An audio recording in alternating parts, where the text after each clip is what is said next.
Excellences, Monsieur le Président de la 78e session de l'Assemblée générale des Nations unies, Excellences, Monsieur le Secrétaire général de l'Organisation des Nations unies, distinguées personnalités, au nom de son Excellence le capitaine Ibrahim Traoré, président de la transition, chef de l'État, recevez les salutations fraternelles du peuple et du gouvernement du Burkina Faso. Au nom du peuple burkinabé, je m'incline respectueusement sur la mémoire des grands leaders dans le monde qui ont fait rêver et espérer d'une société humaine juste et équitable à travers leur engagement, détermination et esprit de sacrifice. Je cite notamment Fidel Castro de Cuba, Patrice Émeric Lumumba du Congo, Modibo Keïta du Mali, Ruben Unyobé et Félix Moumié du Cameroun, Sylvanus Olympio du Togo, Che Guevara de l'Argentine, Martin Luther King et Malcolm X des États-Unis d'Amérique, Nelson Mandela de l'Afrique du Sud, Jomo Kenyatta du Kenya, Amilcar Cabral de la Guinée-Bissau et des îles Cap-Vert, Marianne Ngouabi du Congo-Brazzaville, le capitaine Noël Isidore Thomas Sankara du Burkina Faso, etc. Ces leaders ont été, pour la plupart, exécutés de façon violente et d'autres assassinés à travers le feu des prisons et des empoisonnements.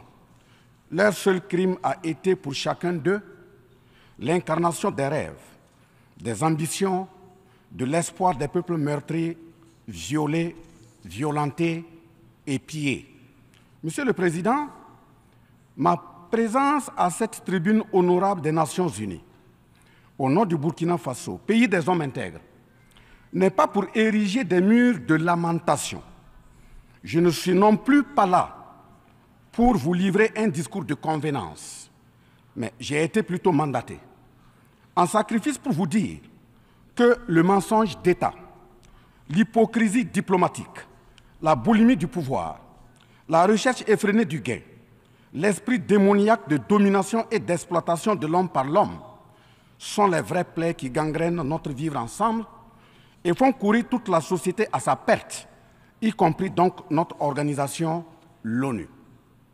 Son Excellence, M. Antonio Guterres, secrétaire général de l'Organisation des Nations unies, Son Excellence, M. Joe Biden, président des États-Unis, Son Excellence, M. Denis Francis, représentant permanent de la Trinité et Tobago auprès des Nations unies, élu président de la 78e session de l'Assemblée générale, Son Excellence M. Luiz Inácio Lula da Silva, président de la République fédérative du Brésil, permettez-moi de reprendre ici des parties de vos propos, discours respectifs prononcés à cette même tribune à l'ouverture de cette 78e session. Primo, je cite, « Nous sommes dans un monde sans dessus-dessous.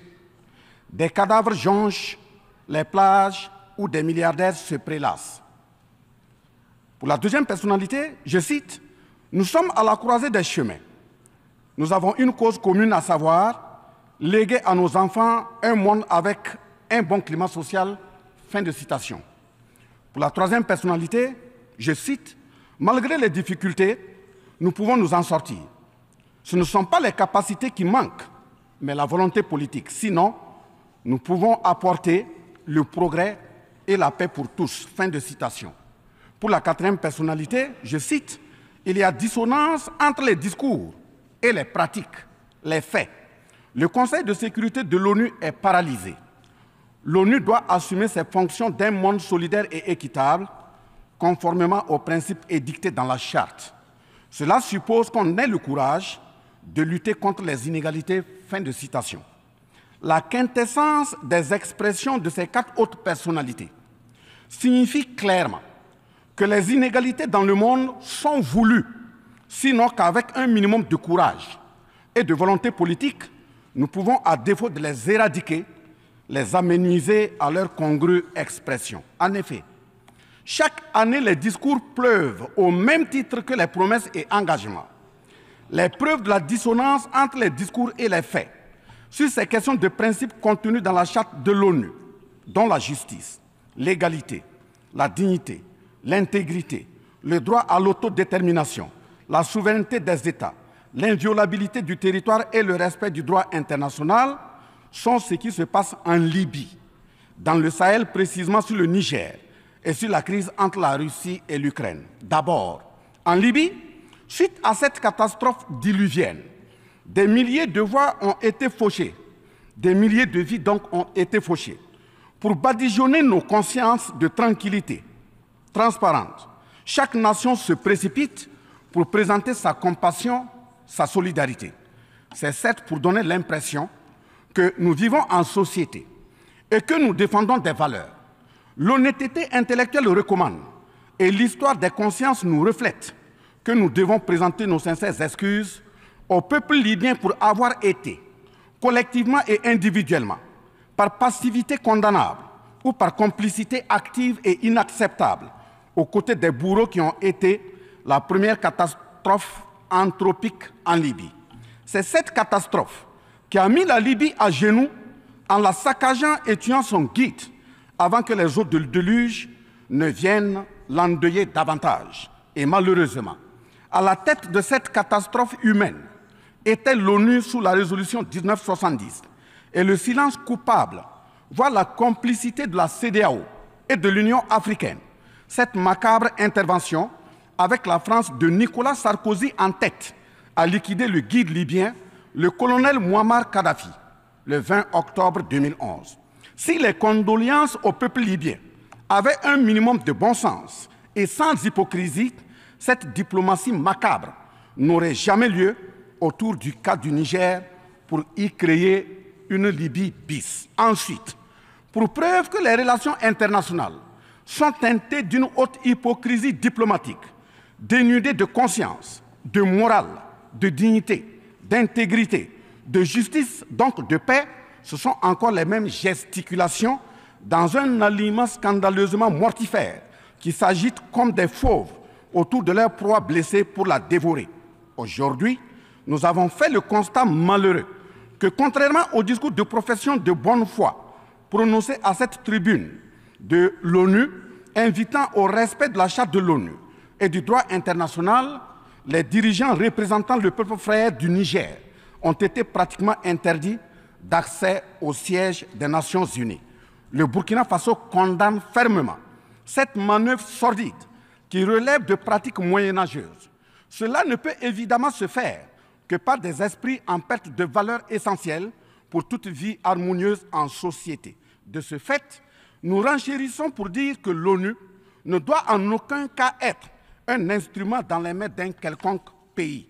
Les leaders panafricanistes qui se sont battus pour l'unité africaine, nos grands-parents qui sont tombés dignement sous les balles assassines des colons, les dignes fils africains qui se sont sacrifiés pour l'honneur sur le continent et qui ont lutté férocement contre la traite négrière et le néocolonialisme, ont eu leur sommeil de guerriers perturbé pour avoir entendu qu'une poignée d'enfants égarés de l'Afrique tiennent le Niger, telle une boule de coton, à l'envahisseur afin qu'il y mette le feu. Oui, cher continent africain, une poignée de tes enfants a décidé de t'humilier et de te vilipender à travers le mensonge éhonté d'État, en commençant par le Niger. Par conséquent, je lance un appel vibrant et solennel au peuple sénégalais, béninois, nigérien, ghanéen, tchadien, ivoirien, comorien, bissau-guinéen et tous les peuples d'Afrique à se mobiliser davantage dans la fraternité et la solidarité africaine afin d'éviter que les impérialistes mettent le feu au Niger, comme le cas de la Libye.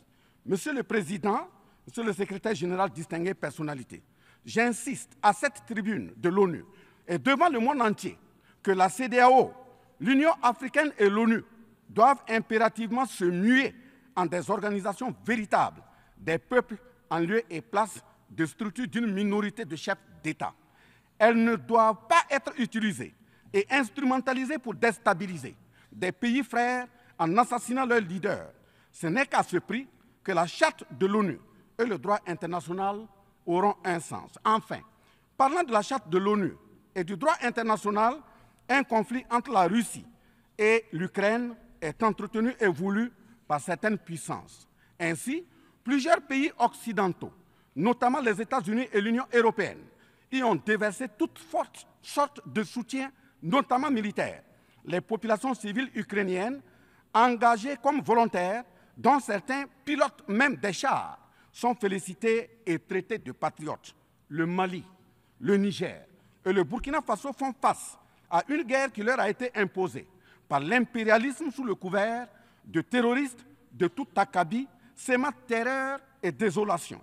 Malgré l'existence de cette même charte des Nations Unies, avec ses principes d'égalité, de justice d'une part, et d'autre part, le même droit international invoqué, à cette tribune de l'ONU, il y a nettement un fossé abyssal dans le traitement des questions. En effet, prenant le cas du Burkina Faso, les populations civiles, face aux incursions barbares et meurtrières des terroristes, ont décidé de s'engager aux côtés des forces de défense et de sécurité. Ces populations ainsi engagées, formées et encadrées par les FDS, sont appelées des volontaires pour la défense de la patrie. Ainsi, au Burkina Faso, nous avons 58 000 VDP, dont 42 000 VDP communaux et 16 000 VDP nationaux, qui combattent sur tous les fronts aux côtés des forces de défense et de sécurité, formées, encadrées, orientées par elles. Celles-ci n'agissent que sur instruction et surveillance des FDS et conformément à des textes réglementaires en vue de protéger leur vie et leurs biens. Ce sont ces patriotes que certains chefs d'État de la CEDEAO et de l'Union africaine, sur instrumentalisation de puissances impérialistes capitalistes, tentent de faire croire à la communauté internationale que ce sont des milices. C'est cela le mensonge éhonté d'État. Monsieur le Président, si la communauté internationale était honnête et sincère dans son engagement contre le terrorisme, il ne perdurera point, de sorte à ce que des populations civiles s'engagent et se forment pour assurer leur propre défense. Parlant d'un manque de franchise de cette communauté internationale, voici les exemples. Premièrement, lorsque le Mali, le Burkina Faso, le Niger et d'autres pays se sont organisés sur leurs frontières communes en mutualisant leurs forces pour faire face au terrorisme, la France est venue de nulle part imposer son instrument qu'est le G5 Sahel. Aujourd'hui, la CEDEAO, qui a subitement une force d'intervention pour établir des démocraties, a annoncé un apport de 2 milliards de dollars US. Mais à la création de cette G5 Sahel, jusqu'à nos jours, à sa vaporisation, cette CEDEAO n'a pu débourser que 25 millions de dollars, 25 millions de dollars US. Où est donc le sérieux dans la défense des vies humaines prônée par la Déclaration universelle des droits de l'homme et des peuples? Deuxièmement, le Burkina Faso subit des sanctions cyniques suite au coup d'État du 30 septembre 2022.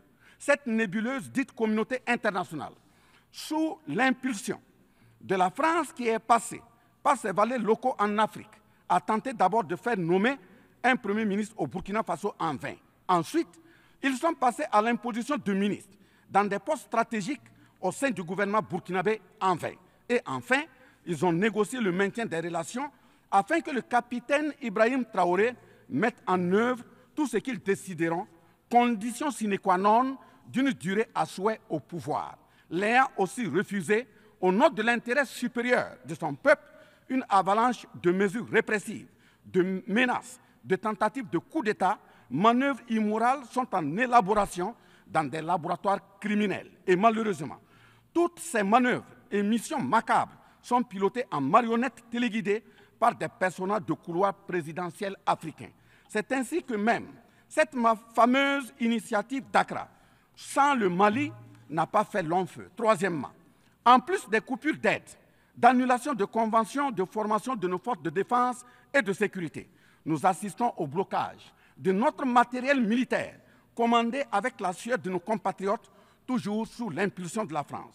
En exemple, pour les vecteurs aériens nécessaires pour le contrôle et la défense du territoire, nous avons eu un contrat avec le Brésil, dont la licence d'armes devait provenir de la Belgique, et le système de navigation de tir ainsi que des caméras des États-Unis d'Amérique, puis un moteur du Canada.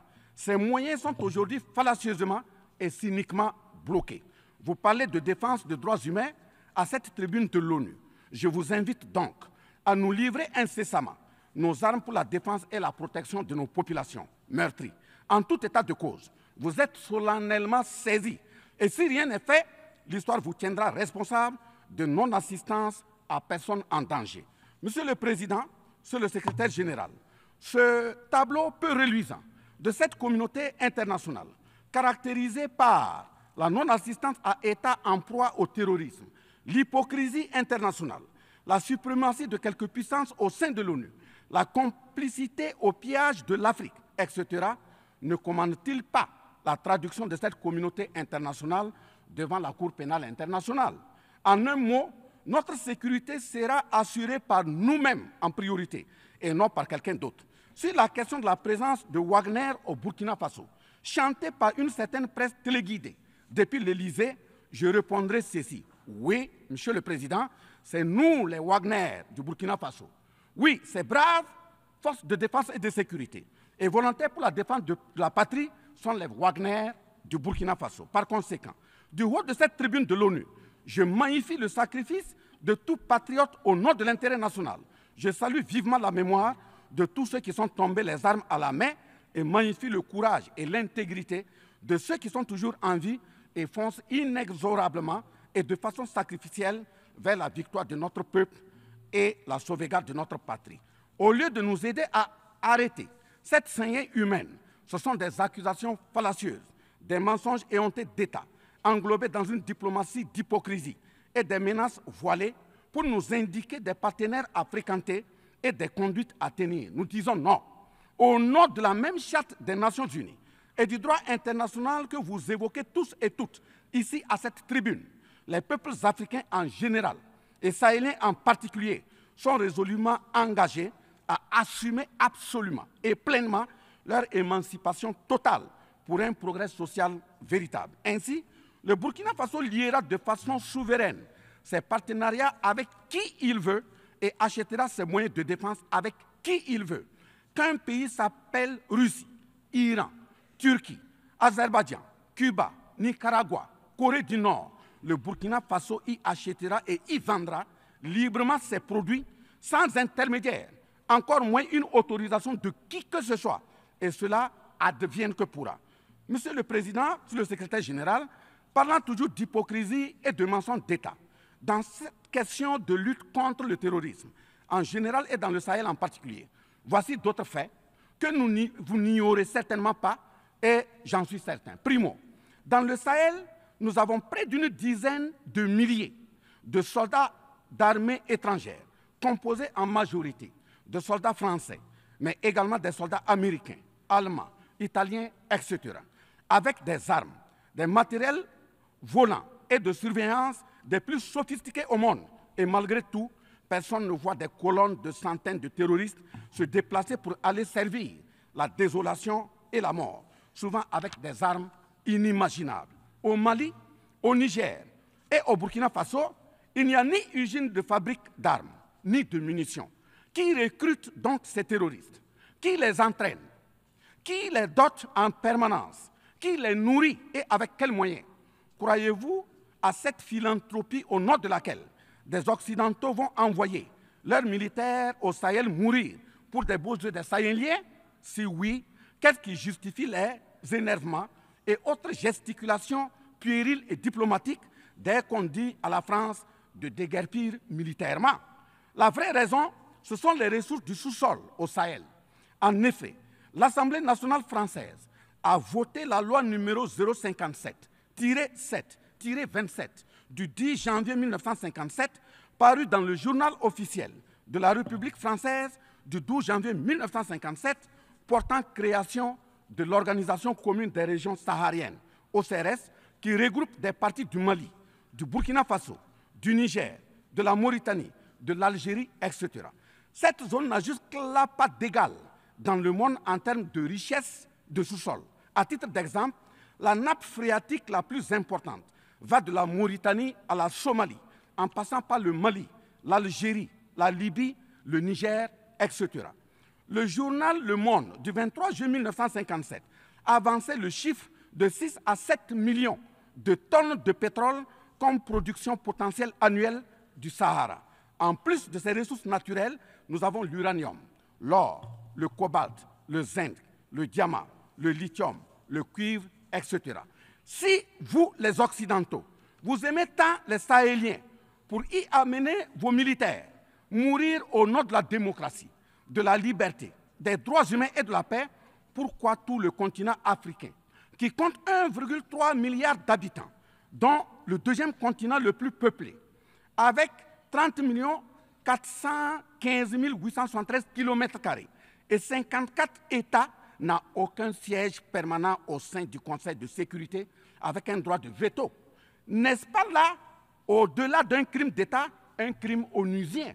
Donc, halte aux mentions diplomatiques grossiers consistant à dire que ces puissances impérialistes viennent au Sahel pour défendre la démocratie et des droits humains.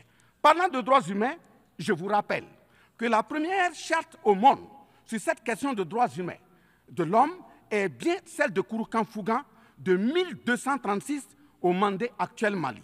De ce fait que les moralisateurs expansionnistes gardent leur rhétorique de respect des droits humains à géométrie variable pour leurs terroristes qu'ils encadrent. Secondo, l'Afrique n'aime pas comparer les morts. C'est un manque d'éducation que de le faire. Par conséquent, je m'incline respectueusement sur la mémoire de toutes les nationalités ayant perdu la vie en Afrique en général et au Sahel en particulier. Ainsi, sur les sorties hasardeuses, condescendantes et malheureuses du président de la République française Emmanuel Macron, et qui frise souvent le ridicule, tout en se glorifiant d'une hypothétique condescendance sur les peuples africains, je m'impose le devoir de lui faire un petit cours d'histoire sur sa propre histoire. Voilà pourquoi les salles de classe sont faites pour que les enfants apprennent les cours et grandissent bien, que de s'adonner à autre chose, au risque de se perdre à jamais. Mais pour commencer, je précise qu'aucun peuple africain ne s'est opposé au peuple français. Il n'y a pas donc de sentiment anti-français en Afrique. Il n'y en aura jamais du fait de notre légendaire hospitalité et amour du prochain. Il n'y a que les peuples africains refusent la condescendance, l'arrogance, l'insolence, la suffisance, le paternalisme, le pillage de ses ressources et le crime organisé. En effet, pour votre mémoire, M. Emmanuel Macron, d'abord, je rappelle l'appel à travers la BBC en Angleterre le 14 juin 1940, lancé par votre propre grand-père, le général de Gaulle, à l'endroit de l'Afrique pour venir sauver la France des griffes des nazis. Comme rappel, nous avons 17 000 Maliens morts pendant les 2 guerres mondiales, d'une dette de sang que la France semble avoir occultée. S'ils le veulent, qu'ils aillent dans le livre, confère livre de Bakary Kamia, professeur agrégé de l'université Sorbonne. J'ajoute dans ce même document, à la page 344, au tableau 21, les vétérans soudanais des 2 guerres. Il en résume un total du Burkina Faso, du Mali et du Niger à 82 208 combattants qui sont tombés. Et au niveau de l'Afrique occidentale française, il y a eu 154 519 combattants mobilisés, qu'ils se confèrent donc aux sources Henri Léger, rapport de fin de mission en AOF Dakar, le 13 juin 1950, archives du Sénégal, code 4 D 68, entre parenthèses 89, voire annexe 5. Ensuite, le 17 novembre 1986, François Mitterrand, président français d'alors, en réponse au capitaine Thomas Sankara, disait ceci, je cite, « L'Afrique a été pillée. J'ai parlé de matières premières. J'aurais dû parler des hommes. Pendant des siècles, on vous a exploité humainement. On a volé vos hommes, vos femmes, vos enfants. On s'est servi de vous. Je comprends votre refus, votre révolte, et j'approuve votre combat. Vous avez raison de refuser d'être un continent sacrifié. Le moment est venu où vous devez vous-même développer vos économies à partir de ces biens et de ces hommes. Et le devoir de ces pays qui ont profité abusivement du travail africain, c'est de restituer à l'Afrique une part de ce qui a été pris au travers des siècles derniers. » Fin de citation. Effectivement, l'Afrique a toujours été vachement pillée, mais elle reste riche en hommes, en valeur et en richesse minière. Pour preuve, parlant de ses ressources minières, l'Afrique, c'est 30% des ressources minérales mondiales, 40% des réserves d'or, 33% des réserves de diamants, 80% des réserves de coltan, 60% des réserves de cobalt, 55% des réserves en uranium, etc. C'est pour la défense ferme de cette Afrique que la jeunesse africaine est plus que jamais debout. Monsieur Macron, avez-vous encore besoin d'un peu d'histoire pour vous remémorer? Enfin, bien avant cette sortie regrettable et donc malheureuse du président français Emmanuel Macron, il s'était attaqué, comme tant d'autres de ses compatriotes politiciens, à la maternité africaine. Et là aussi, je tiens à lui rappeler que l'Allemagne compte 80 millions d'habitants environ sur une superficie de 347 000 km² face au Congo, qui a 95 millions d'habitants sur une superficie de 2 345 000 km². Deuxièmement, la Belgique compte 11 millions d'habitants sur une superficie de 30 000 km² face au Gabon, qui a 2,5 millions d'habitants sur une superficie de 267 000 km². Troisièmement, la France compte 68 millions d'habitants sur 672 329 km² face à la Namibie, qui compte 2,5 millions d'habitants sur une superficie de 825 000 km². C'est fort de tout ce qui précède que, justement, Aimé Césaire, paix à son âme, disait, je cite, « L'Afrique est le seul continent au monde où les populations chantent et dansent et applaudissent pour ceux qui les appauvrissent, les affament et les torturent. Le malheur de l'Afrique, c'est d'avoir rencontré la France. » Fin de citation. Certes que l'Occident a violenté, volé et violé l'Afrique. Quelle est notre part de responsabilité en tant que dirigeants africains? N'est-ce pas nous, dirigeants africains, qui prêtons le flanc pour qu'on nous piétine? En effet, nous avons abandonné notre identité pour ne rien être. Nos noms ont disparu pour faire place à d'autres noms importés et qui ne collent pas à nos réalités. Il nous faut reconquérir notre culture. Nous avons singé en copiant l'Occident, en monogamie. Voilà qu'aujourd'hui, on veut nous faire croire que des contre-valeurs, des attitudes contre la nature relèvent du ressort de la liberté. Il ne sera pas question d'homosexualité en Afrique. Je le répète, il ne sera pas question d'homosexualité chez nous. Monsieur le Président, ce qui vient d'être décrit sont les étiquettes profondément malheureuses d'une ONU aujourd'hui résumée qu'à sa portion de forme, car 1,2 milliard de personnes sont plongées dans la misère. 2 000 milliards de dollars US dans l'armement. 20 fois le budget de l'ONU dans le nucléaire. Sur les questions de développement, l'Afrique reçoit du FMI et de la Banque mondiale 34 milliards de dollars contre 160 milliards de dollars pour l'Occident. La paralysie du Conseil de sécurité de l'ONU, la paralysie de l'Organisation mondiale du commerce, la montée des tensions suite au repositionnement géostratégique. L'Organisation mondiale du commerce également encore bloquée. Le Fonds monétaire international, FMI et la Banque mondiale qui fonctionnent en véritable usurier. L'Organisation mondiale de la santé qui est de plus en plus dominée par les firmes pharmaceutiques de rente, donnant ainsi une priorité commerciale que sociale aux vaccins tels que le vaccin contre la Covid-19. L'ONU qui devient de plus en plus l'ombre d'elle-même de par les tentatives de sa prise en otage par un conglomérat de puissances internationales impérialistes, brouillant ainsi la clarté et le sérieux dans ses prises de position, etc. Par conséquent, les peuples africains en général, et sahéliens en particulier, se battront vigoureusement pour que la CEDEAO, l'Union africaine et l'ONU soient des institutions au service véritablement des peuples du monde pour leur profonde émancipation et le progrès social véritable. Parce que ce sont les manquements de ces organisations, leur manque de sincérité, leurs décisions clientélistes et à géométrie variable, la couverture des tripatouillages constitutionnels, avec leur lot de crimes, la promotion de la mauvaise gouvernance, le pillage, la désorganisation sociale et la corruption qui conduisent immanquablement au coup d'État, qui ne sont donc que des conséquences. Traitons donc les causes et les conséquences disparaîtront d'elles-mêmes. Mais si nous continuons avec ce jeu de l'Autriche, à la diplomatie d'hypocrisie, aux mensonges éhontés d'État, aux crimes organisés, au tripatouillage constitutionnel et à la fabrication de l'armée à la tête de nos États africains, même l'ONU risque de ne pas échapper à un coup d'État. À bon entendeur, salut. Dans ce sens,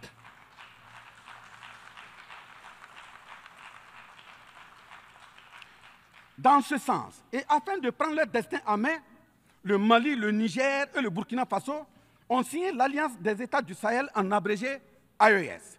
L'AES est une architecture pour la sécurisation de nos pays, partant du traité révisé de l'autorité de développement intégré de la région de l'Iptako-Gourma.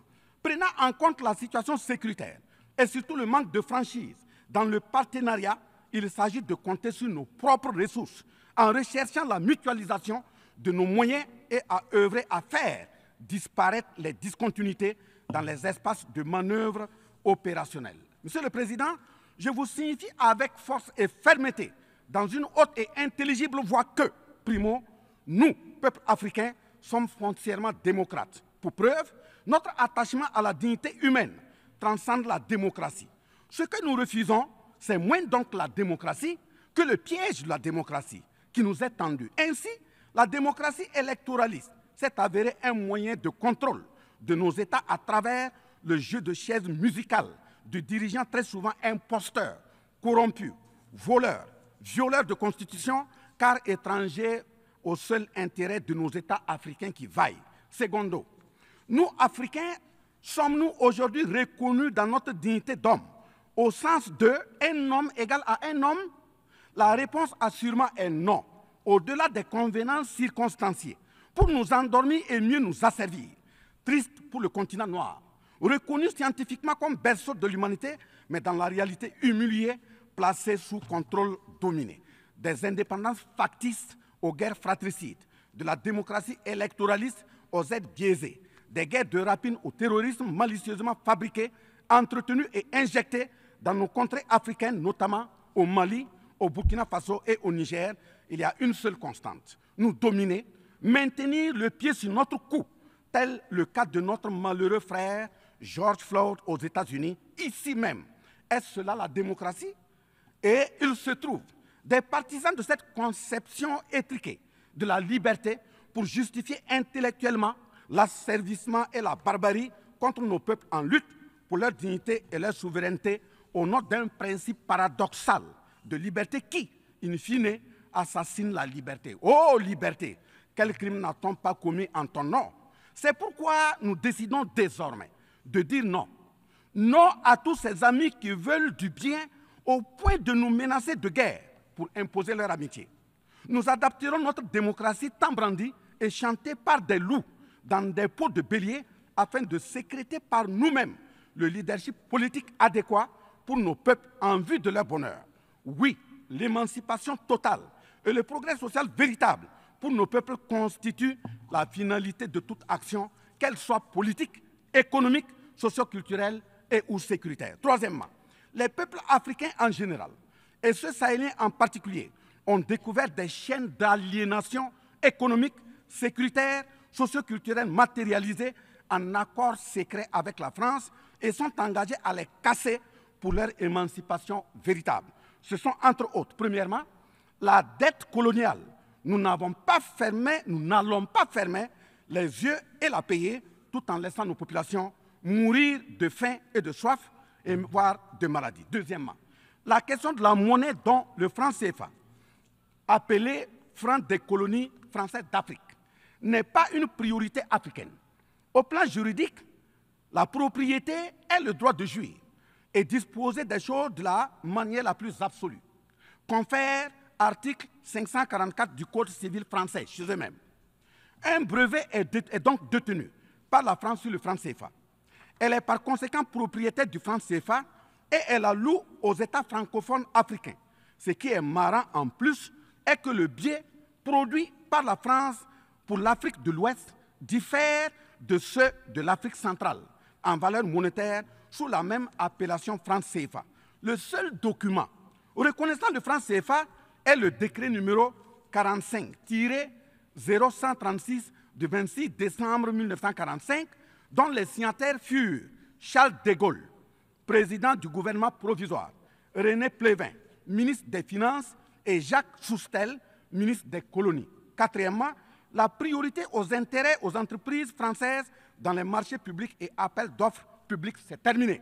Cinquièmement, le droit exclusif de fournir des équipements militaires et de former les officiers militaires des colonies, là également, c'est terminé, etc. Quatrièmement, personne n'applaudit un coup d'État. Mais si nous ignorons que ces coups d'État sont souvent des conséquences de la mauvaise gouvernance et des tripatouillages constitutionnels pour s'offrir des mandats supplémentaires. Il y en aura toujours. Donc, ayons la lucidité de combattre les vraies causes en restant exigeants sur le respect des règles démocratiques et de la bonne gouvernance. Cinquièmement, les peuples africains ne sont pas opposés au peuple français, mais c'est plutôt la politique française, pleine de condescendance, qui est rejetée. En effet, la France, en refusant le rapatriement de son ambassadeur récusé au Niger, est une violation du droit international, notamment l'article 9 alinéa 1 et 2 de la Convention de Vienne sur les relations diplomatiques de 1961. En décidant de l'interdiction des artistes du Burkina Faso, du Mali et du Niger en France, c'est une méconnaissance très grave de la portée culturelle en tant que moteur d'équilibre familial, communautaire, voire national. L'artiste est un médecin du psychique, même à distance. En déclarant qu'ils ne veulent pas de chômeurs, de migrants, de voleurs, etc. en France, nous en Afrique en général, et au Sahel en particulier, ce sont les producteurs de chômeurs et de voleurs via le pillage cynique de nos ressources que nous ne voulons pas. Mais sincère reconnaissance au peuple du monde, à l'ensemble des personnalités à tous les niveaux dans le monde qui comprennent et accompagnent le Burkina Faso, le Mali et le Niger dans cette montée, certes difficile, mais s'adresse totale sur le chemin de la pleine émancipation, l'expression de la dignité, de l'honneur, de la liberté, de l'égalité, de la prospérité, de la justice et donc de la paix. Face à la situation que traverse le Burkina Faso, le gouvernement burkinabé a mis en œuvre des actions vigoureuses à travers l'adoption d'un nouveau plan de développement, le plan d'action pour la stabilisation et le développement, et ses 4 axes prioritaires qui sont, premièrement, la lutte contre le terrorisme et la restauration de l'intégrité territoriale.